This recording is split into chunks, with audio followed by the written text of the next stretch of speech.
But generally, we'll get to that point where we'll say, before thinking, your mind, my mind is the same mind.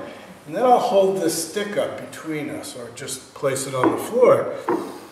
And I say, we both see this. Before thinking, we all see this. You're all far away, so you probably aren't going to be able to tell this.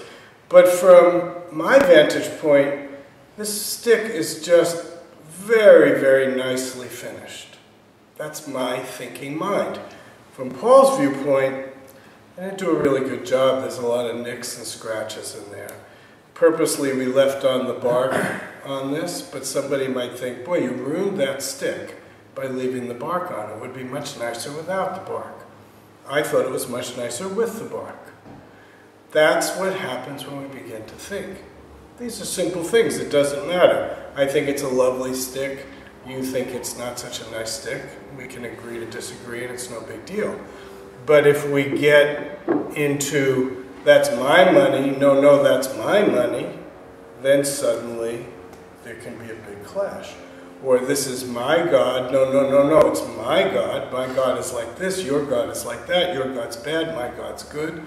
Next thing you know, people are killing each other, and we're stuck in the horrors of samsara.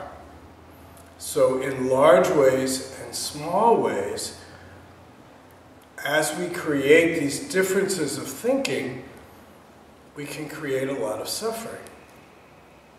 But the differences in our thinking can also lead to amazing creativity and something new that neither you nor I would have come up with on our own.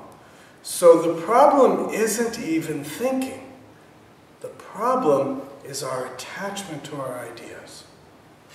So even if you and I are in a group and we're trying to brainstorm a new idea, if I attach to my opinion and you attach to your opinion, the brainstorming is not going very well. Because every time you say something different than my idea, I'm going to criticize you, or I'm going to point out what's wrong with your idea, and vice versa, and we never get anywhere. But if we're open and flexible, then I can build on your idea, you can build on my idea. By the time the group finishes, we don't even know whose idea it was.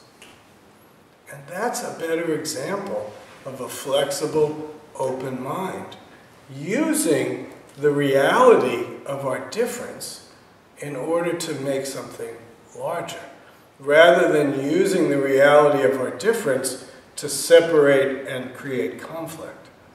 And it all really boils down to attachment, how we're holding this mind. Of course, this mind includes our thinking, it includes our feelings, it includes our whole experience.